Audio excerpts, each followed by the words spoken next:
example by. Everybody understand this? Some people, they do one of the two. They'll focus on the thing as a whole and they'll overlook the individual what? Pieces. Or some people, they'll look at the individual pieces and give a great deal of attention, but they'll neglect the what? Cohesive nature of the body. Everybody understand this? Before, during, and what? After. Are we clear on this or not? Before, during, and what? After. To make sure that my takbir is perfectly done. But also my takbir with my ruku'. All together. Everybody clear on this or not? That's the main fawaid, or the main rulings that we take from those two authentic prophetic narrations from Sahih Bukhari and from Sahih Muslim.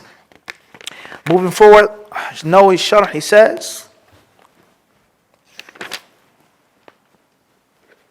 قال العلماء معناه أن الله تعالى خلق له صلى الله عليه وسلم إدراكا في قفاه يبصر به من ورائه وقد انخرقت العادة له صلى الله عليه وسلم بأكثر من هذا وليس يمنع من هذا عقل ولا شرع وليس يمنع من هذا عقل ولا شرع بل ورد الشرع بظاهره فوجب القول به. Nawawi says, the ulama say, Nawawi's quoting from the ulama, he says, they say that Allah Azza wa Jal created a sense and an ability for the Prophet ﷺ to see from his neck, for him to see behind himself. Allah created something for him to see from behind his neck. And he says there are many miraculous things, paranormal things, phenomenal things, supernatural things that took place for the Prophet ﷺ that were greater than this. If you say, well, this is impossible, or this doesn't make sense, or how can this be? There were things that were what? Bigger and greater. Bigger and what? Bigger and greater. He then says, and this here isn't impossible. It is not impossible, not from the aspect of the aql, one's mind, or of the sharia. There's nothing from common sense or the sharia which stops this and which prevents this from being a what? A reality. Preventing it from being a what? A reality. He then says, but he says in the sharia, listen carefully to these golden words, in the shara, the deen, we have the mention of this happening. فَوَجَبَ الْقَوْلُ بِهِ. So therefore it's mandatory to adopt that. It's obligatory to believe that, to embrace that. Listen, this is a qa'idah now. Listen carefully. This is a qa'idah, a rule, a maxim of the deen. It's mentioned in the Quran and Sunnah. It isn't impossible intellectually nor spiritually. And if it's mentioned in Kitab and the Sunnah, then you must what? You have to believe in it. You no longer have an option. You no longer have a what? An option. Can you understand it? Is it natural? Is it normal? But it isn't against the aql. There's a huge difference between the two. Something which clearly goes against common sense and reason. Impossible. Is against logic. And then something which is supernatural, which the mind may not be able to grab and grasp, but the mind doesn't what? Reject. This is a golden maxim of the deen. Anything from the ghaib, from the unseen, the malaika, the jinn. Before all of this, Allah subhanahu wa ta'ala's attributes. Everybody understand this? If it's mentioned in Kitab and Sunnah, then it's authentic. It cannot go against the sound mind. The sound mind may not be able to grab it and grasp it and get it, but it doesn't what? Reject it. How can shaitan be in more than one place at one time? Everybody understand this? It doesn't necessarily, you can't get it based off of your worldly standards. But it isn't something which is totally what? No, out of reach. Everybody understand this or not? So therefore, the Prophet ﷺ had the ability to see in the salat from what? From his back. Alayhi salatu wasalam. He then says, قال القاضي قال أحمد بن حنبل رحمه الله تعالى وجمهور العلماء هذه الرؤيا رؤية بالعين حقيقة وفيه الأمر بإحسان الصلاة والخشوع. طيب. He says Al-Qadi Iyad, the Maliki scholar who explains Sahih Muslim before Nawawi, he said that Imam Ahmed said, he's quoting from Imam Ahmed, Nawawi is quoting from Qadi Iyad, who's quoting from Ahmed. He says, what? Ahmed said this, along with most of the ulama, not all of them, is that this was a real view, a realistic view. It is not figurative. And the Prophet could actually what? See the companions behind him in the salah. Everybody understand this? That he had the ability to do what? See behind him. So this is from the khasa'is, from the specific and unique traits and qualities of the Prophet ﷺ is that in the salah he had the ability to do what? Look behind him. Everybody clear on this or not? And Nawawi says this hadith also teaches us that a person is to perfect his salah and perfect his khushu'. وإتمام الركوع والسجود وجواز الحلف بالله تعالى من غير ضرورة. It also teaches us that it's permissible to swear by Allah even if it isn't a necessity. It's permissible to swear by Allah even if you don't have to. Because the Prophet clearly says, فَوَاللَّهِ. He says, by Allah, I can see you. And the Prophet wasn't forced to swear by Allah. It's permissible to say, oh, wallahi. It's not mandatory. So I don't have to unless we're having a fight. Say wallahi that you saw it. Say wallahi that you didn't take it. That's a different story. But we're just having a cordial conversation. No, wallahi, akhi. Everybody understand this? It's permissible to do that. النووي then says لكن المستحب تركه إلا لحاجة كتأكيد أمر وتفخيمه والمبالغة في تحقيقه وتمكينه من النفوس. He says here, however, that which is recommended is that a person avoids swearing by Allah unless it's something that's really, really important. Something really, really heavy and weighty. Something really dangerous and serious. And you want to place a great deal of emphasis, wallahi. And you shouldn't just throw around your swearing by Allah in a leisurely way, as many people do. Wallahi, wallahi. You sit with somebody for 5 minutes and say, wallahi, what? 100 times. Even though there are different types of yameen. Khair, moving forward. He says, وَعَلَى هَذَا يُحْمَلُ مَا جَاءَ فِي الْأَحَادِيثِ مِنَ الْحَلَفِ وَقَوْلُهُ صلى الله عليه وسلم إِنِّي أَرَاكُم مِّن بَعْدِي أَيْ مِنْ وَرَائِي كَمَا فِي رواية بَقَاء الْقَاضِي وَيَحْمَلُ بَعْضُهُم عَلَى بُعْدِ الْوَفَاءِ وهو بعيد عن سياق الحديث. طيب, خير إن شاء الله. Moving forward.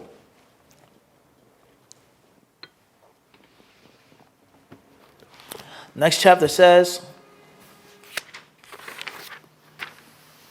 chapter 25, باب النهي عن سبق الإمام بركوع وسجود ونحوهما.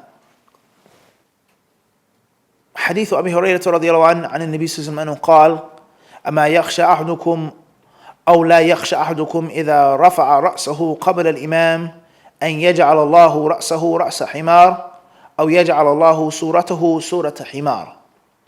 Chapter 25 says, it is forbidden to bow or prostrate, etc., ahead of or before the imam. It is forbidden to bow or to prostrate, etc., any other position. Yeah, so that means ahead or before the imam. Hadith number 247 is narrated by Abu Hurairah as well. Allah be pleased with him. The Prophet ﷺ said, isn't he who raises his head before the imam afraid that Allah may transform his head into that of a donkey, or his face into that of a donkey? Abu Hurairah radiallahu anhu narrates that the Prophet says, the one who raises his head before the imam, is he not afraid, is he not scared that Allah Azza wa Jal will turn his head or turn his face into that of a what? Of a donkey. So this hadith clearly proves us is that it is a very dangerous and very grave thing to go before the imam, to move before the imam's movement. Something that many people take for granted. Many people, they do today. They move before the imam. They make a position before the imam. And this hadith teaches us that it is a severe threat. And that's a what? A grave threat. Everybody understand this? To move ahead of or before the imam in any position, specifically what's mentioned in this hadith of coming out of the ruku'. طيب, Nawawi, he says here, هذا كله بيان لغرض تحريم ذلك والله أعلم. He says all of this proves that this is something which is grave and something which is severe. Now, when a person mentions that a person's head will be turned into that of a donkey, or his face will be turned into that of a donkey, how is this? How is this possible? We say what? It's from the unseen. Does it happen? Can it happen? Did it happen? We say it's from that which the Prophet told us about. And it's been authentically reported to him, and we believe in it, and we what? We embrace it. Perhaps I'll mention a brief story here that's quoted, Wallahu alam. Let's see here. Some of the ulama, they mention this narration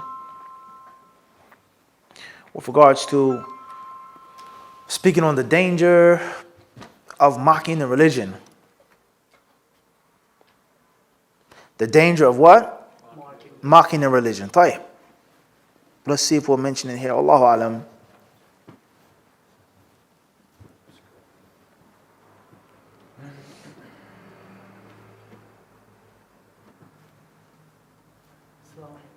Alaykum salam wa rahmatullahi wa barakatuh.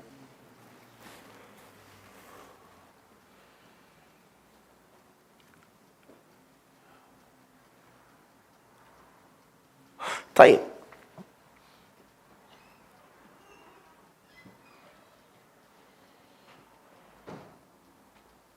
خير inshallah. We'll move forward. طيب, moving forward to the next chapter. Chapter number 26. And it says here in the book, chapter number 28. So there's no 26 and there's no 27. Why is the book missing the proper numbering of the chapters? We've explained that many times before. Khayr inshallah. Chapter number 28, the author says, straightening of the rows for the congregational salah, prayer and its iqamah. باب تسوية الصفوف وإقامتها. حديث أنس رضي الله عنه عن النبي صلى الله عليه وسلم أنه قال سووا صفوفكم فإن تسوية الصفوف من إقامة الصلاة. حديث أنس رضي الله عنه أن النبي صلى الله عليه وسلم قال أقيموا الصفوف فإني أراكم خلف ظهري. حديث النعمان بن بشير رضي الله عنهما قال قال النبي صلى الله عليه وسلم لا تسون صفوفكم أو لا يخالفن الله بين وجوهكم أو لا يخالفن الله بين وجوهكم. حديث أبي هريرة رضي الله عنه أن رسول الله صلى الله عليه وسلم قال لو يعلم الناس ما في النداء والصف الأول ثم لم يجدوا إلا أن يستهموا عليه لاستهموا ولو يعلمون ما في التهجير لاستبقوا إليه ولو يعلمون ما في العتمة والصبح لأتوهما ولو حبوا. Chapter 28 says, straightening of the rows for the congregational salah and its iqamah. And note here, he doesn't say bab wal amri bi taswiyat as-sufuf, the command to straighten the rows. Nor does he say bab wujub taswiyat as-sufuf, the obligation of what? Straightening the rows. Why doesn't he say it like that? Why didn't he word it like that? We've mentioned that what? Before, perhaps. Because the Prophet ﷺ, in the first two narrations, both reported by Anas, the Prophet ﷺ gives a clear command. A clear what? Command. The first narration of Anas is number 248. It says, narrated by Anas bin Malik radiallahu anhu, the Prophet ﷺ said, straighten your rows, as the straightening of rows is essential for iqamat as-salah. Says in parentheses, a perfect and correct prayer. Hadith 249, narrated Anas radiallahu anhu, the Prophet ﷺ said, straighten your rows, for I see you from behind my back. Then we have Hadith 250, listen very carefully. It's narrated by Nu'man ibn Bashir radiallahu anhuma. The Prophet ﷺ said, straighten your rows, or Allah will alter your faces. Or Allah will alter your faces. Then last but not least, we have a hadith which one may say, what is the appropriate or the relative nature of it in this chapter, which we'll get there inshallah, hopefully. Is narrated by Abu Hurairah. It's the last hadith of the chapter, 251. It says, narrated Abu Hurairah radiallahu anhu, Allah's Messenger ﷺ said, if the people knew the reward for pronouncing the adhan and for standing in the first row and congregational salat prayer and found no other way to get that except by drawing lots, they would draw lots. And if they knew the reward of the dhuhr afternoon prayer and the early moments of its stated time, they would race for it, go early. If they knew the reward of Isha late evening and the reward for Isha late, they would Fajr in prayer and congregation, they would come to offer them even if they had to crawl. Tight. Let's break down the chapter heading and the hadiths, inshallah. 4 narrations in the chapter. It says, Babu Taswiyat Sufuf, the chapter of making taswiyah. And the word taswiyah has several meanings. Sometimes the word taswiyah means to straighten.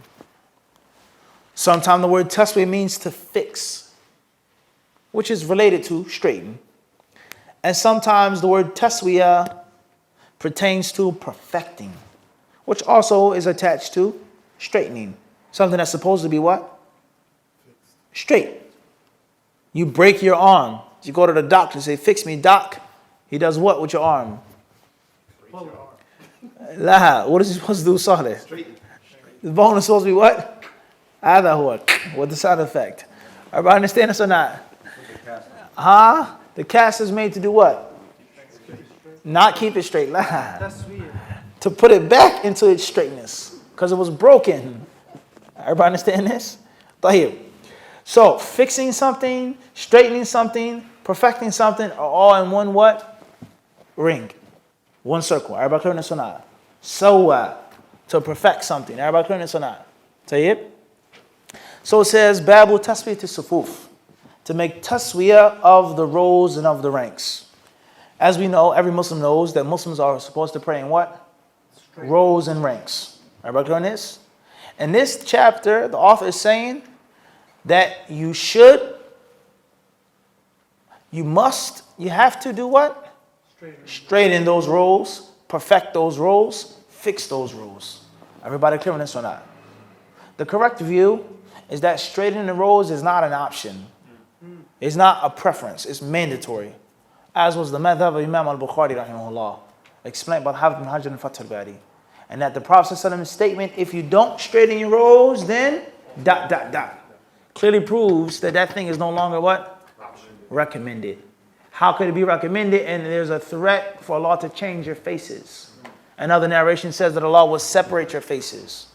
Just like the hadith about the donkey. If you lift your head before the Imam, go down before the Imam, Allah could change your face to a donkey for something that's only makruh. It's only what? It's only recommended. No, that is no longer strong. So the madhab of Imam al-Bukhari and of others, they have the view that straightening the rows is what? Mandatory. And the Imam who does not straighten the rows is sinful. He's atham. Most of the ulama held the view that straightening the rows is only recommended. It's not obligatory. Now you may say this, why? Why do they say that it's only recommended? They say because they say what? فَإِنَّ تَصْفِيَةَ الصُّفُوفِ مِنْ إِقَامَةِ الصَّلَاةِ. They say because straightening the rows is from the iqamah of the salah. Min itmam as-salah. Min tamam as-salah. Perfecting the salah. And it's not necessarily what? Essentially what? Mandatory. Obviously that doesn't make any sense. Whereas Allah Azza wa Jalla says, وَأَقِيمُوا الصَّلَاةِ. Establish the prayer. The prayer being mandatory. Congregation being mandatory. The Prophet said, do your khushu' correctly. Do this, do that. Because I can see you. So there's certain things that we are made to perfect. It doesn't mean that it's optional anymore. And there's certain things which are subrogatory. Which are what? Subrogatory. And they are optional. And this also means of what? Perfection. Or completion. Everybody understand this or not? Or what? Completion. Everybody understand this or not? Having paint on your wall, is that mandatory? Do you need that to live in the house or the apartment? Having paint on your wall? No. But having a wall is, you have to protect you from the heat, from the wind, from the rain, the cold. So the builder says, I've completed the building. It's what? It's complete. Meaning he built the walls, he put in the beams and everything. He's completed it. And another says, I've done what? I've completed or perfected it. Meaning the paint, the decoration, kullu shay. Everybody understand this or not? One thing doesn't mean that the other thing isn't obligatory. Everybody clear on this or not? So the correct view is that the rows must be what? Straightened. For two things. The first reason why is that the Prophet ﷺ commanded for it to be done. So, it's a fi'l amr. Secondly is, the Prophet ﷺ informed us of the consequence of not doing it, which is not a slight and easy thing, for one's face to be altered, or one's face and one's heart to be separated from his brother's face and heart. Everybody clear on this or not? So that's the correct view with regards to that in brief. The next issue is, how is one to straighten the rows? And we have a third dalil as well, whereas that was what the Sahaba did. When the Prophet gave that command, they implemented that. They started, they moved towards it. Everybody understand this or not? And there are many athar of the Salaf al-Salih with regards to straightening the rows. And they wouldn't need the salah. They wouldn't start the salah until the rows were straight, until they were fixed. Umar radiallahu anhu used to send a man to check each row. Everybody understand this in other narrations as well. That's in brief. That's what? In brief. Now, how do you straighten the rows? Do you have to put your heel next to your brother's heel? Does you have to put your shoulder next to your brother's shoulder? What's meant by leaving no gaps between you and your brother? No gaps between the heels, or meaning of big gaping gap. Everybody understand this? And that's another issue as well with regards to leaving no gaps. Because straightening the row does not mean what? Leaving no gaps. Leaving gaps does not necessarily mean what? Straightening the row. Everybody understand this? However, we're studying hadiths from Bukhari and Muslim. So we take in what's selected from Bukhari and Muslim. The other narrations in Sahih Bukhari, in Sahih Muslim, and Sunan Abi Dawood that talk about other issues are not going to come up in this book, as we have explained many, many times before. About clearness or not. So the row could have no gaps, but it doesn't necessarily mean that it's what? Straight. And the row could be straight as an arrow, but it may have what? Gaps. The other hadith teach us that we are to also fix the what? The gaps as well. Everybody clearness? So what is meant by this? A gap. Does it mean that there's a tangible hole, a separation between you and your brother, your feet and his shoulder? Or for the toes to be connected like this and there to be space between the heels? Is that a gap? Is also another issue, unfortunately, that has become one of great controversy. Great controversy. And we have people who are zealots on both sides. People who, waliyadhu billah, you try to get close to them, they'll walk away from you in the salah. Now listen here to what ignorance does to the one who has it. Or as some of the older brothers from Guyana say, they say first class ignorance. A person, he has a phone. The phone is ringing. On the phone is some crazy musical tone, a hit, a hot single, right? Going off in the salah. Tayyib. He doesn't move. He can't silence the phone. He can't send the call to voicemail because it's haram to do what? Move in the salah. But you try to put your foot next to him and he'll do what? Maybe the electric slide in the what? In the salah. He'll totally what? Just get away from you quickly. Or say, so you're praying, they say, subhanAllah, maybe he didn't see me, or maybe he had an itch. And you move a little closer and there's what? It moves again. Tayyib, everybody understand this or not? Now, the brother who continues to move his foot, should he do that? That's not a discussion. Is he right or wrong? But the fact is, he keeps moving and the brother keeps getting what? Further and further away. I have to move not to keep my foot from touching his foot, but the phone ringing is what? Haram. I have to be, everyone is first class what? Ignorance. There's second class, there's business class, this is not. First class ignorance. And there are many other examples of this. There are many other what? Examples of this. Everybody understand this? The Muslims, unfortunately, they go to extreme lengths in so many things. And that actual thing that they're going extreme in is the exact opposite. But the thing they're supposed to, they what? Easy. Everybody understand this? So, we have some brothers, when they pray, they have maybe 3 or 4 inches between them and their brothers. And if you try to put your foot, you're extreme, you're Wahhabi, you're this, you're that, you're that. They give you a list of names and titles, unfortunately. And then we have other brothers, they may have the exact opposite practice. That straightening the rows and leaving no gaps means to step on your brother's foot. To literally step on his toes, to put your heel on his heel. Or to physically move in the salah and force the brother to fix his foot. Or they'll grab you. Everybody understand this? And physically enforce the straightening rows upon a person who doesn't want to do that according to his understanding. The toes may be together, but no, the heels have to be together. And he forces it and jams his way on his brother's foot. Everybody understand this? Or the concept of another mistake with regards to this issue is the widespread ignorance of people who are not supposed to straighten the rows. The imam's job is to straighten the rows and to make the final look. When you're in the salah, or before the salah, labas, you make sure your foot, the imam says, istawu, tarasu, i'tadilu, labas. He's speaking to you, straighten your rows. But it's not your job, akhi, you move over. Wait, hold on, 1 second. No, you come up. Many brothers, they do this. That is the job of the what? The imam. Your job is to make sure that your right foot and your left foot are straight without a gap to the best of your ability. The next man, the third, the fourth, the fifth is the job of the what? The imam. Everybody understand this? And another mistake is for the imam not to make a deputy. He should entrust someone to check the what? The other rows. He may have 20 people, 20 rows, 50, 100 people, maybe Jumu'ah, Eid. And he is to assign a brother to do what? Check the row. So this goes to show us that you should know who you're praying with. You should know your brothers by their kunyas, by their names. Abu Abdurrahman, Kada. And the brothers that are praying with you in your community should have the basic what?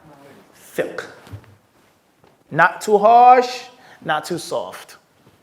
Not too gentle, not too violent. But a perfect what? Balance of this is the sunnah.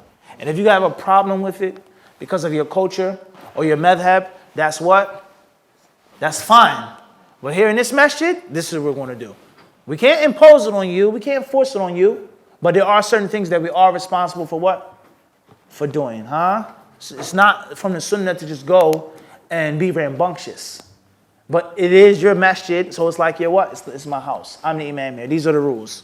If you don't like it, I'm not going to hit you or kick you or spit on you. But I'm going to say, Akhi, can you please move over? Inshallah. And if I see that you're stubborn, you don't want to do it, la bas. But it is my job, my responsibility to do what?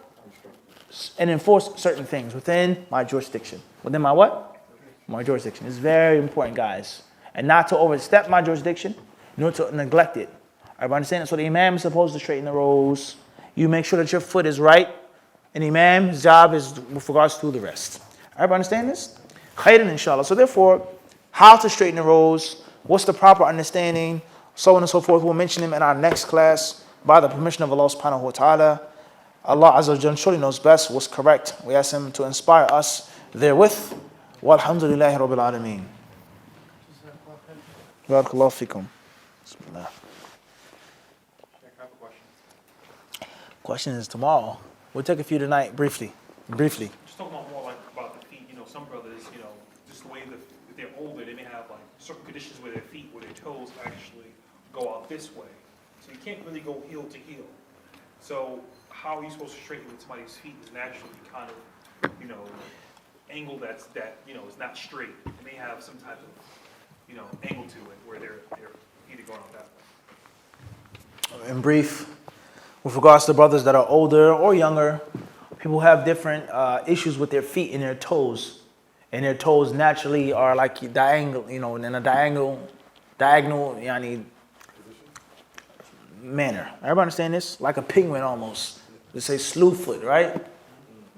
Correct? However you want to word it. What's important is, what do you do with them? First and foremost, Abdul Qawi, we never ever got into how to do it. We said we're going to do it in the next class. We never said that you have to put the heels together or you shouldn't. Yes or no? We never said that. No. In brief, right now, is that teach the people the sunnah. Instruct the people what the Prophet ﷺ said, the proper understanding and the practice of the Sahaba. If they can do it, alhamdulillah. If they can't, there's no sin upon them. You can't force and impose and encroach on someone's personal conviction. This person may think, I don't have to do it. It's not mandatory. It's not the proper understanding. You can't force him. You can tell him, you can instruct him, you can advise him. Nothing more. And if a person can't stand up in a prayer, he can sit down. A medical necessity or condition clearly excludes a person from certain obligations. Everybody understand this? Secondly is we have another issue which was brought up by one of my disciples, an older brother, one morning after Salat al-Fajr. We were discussing some of these issues and he had a question about the Prophet ﷺ's feet facing the Qibla and his toes facing the Qibla. And when you stand like this, not brothers who have a condition, but brothers who just normally stand like that. Now your feet are they're no longer what? Facing the Qibla. Everybody understand this? Wallahu a'lam.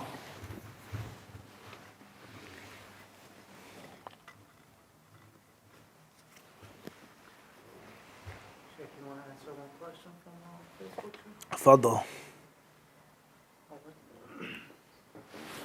That's the question. And I'll just put it on Facebook real quick after you. Question says, Assalamu alaikum. I need clarity. Is it mandatory for a sister to cook and clean for her husband? I know many sisters that study overseas and come back with the attitude that they don't have to. Let me go live.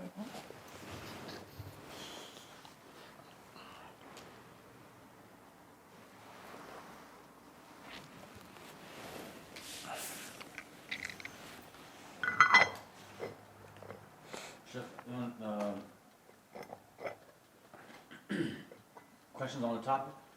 Inshallah? No questions on the topic except for what we explained. Oh, okay. Nothing like Abdul Qabi's question. No, he was trying to get the next. Jumping ahead. Abu, jump ahead. So here. As far as the question, does a woman have to cook and clean for her husband? I see many sisters, they go overseas and they come back and they have the attitude that they don't have to. The ulama of Islam, they have two main views on this issue. Some say yes, some say no. The view that I feel is most correct is that a woman must cook and clean if that which is the cultural standard. If it's a cultural standard that a woman is expected to do the basic household chores and prepare meals, then that is what she must do. And vice versa, with regards to certain things that a man has to do. Does a woman have to buy his wife a new pair of shoes? Does he have to buy his wife lingerie? Does he have to buy his wife perfume and these things? She doesn't need that. It's not mandatory. She doesn't need these things. She's not going to die at all. But it's a cultural standard. It's a part of wardrobe. It's a part of the husbanding duties to do these things. And that is expected culturally, according to everybody in the culture. And it isn't just we eat bread and water and we live in a hut. The same applies to an apartment. Does a husband have to buy a sofa? I'm not buying a sofa. Wallahi, you're not going to have a sofa. Sit on the floor.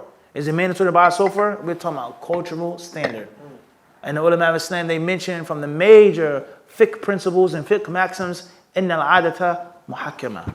They say that the custom is the thing that you go back to when there isn't exclusive clarity from the Kitab and Sunnah.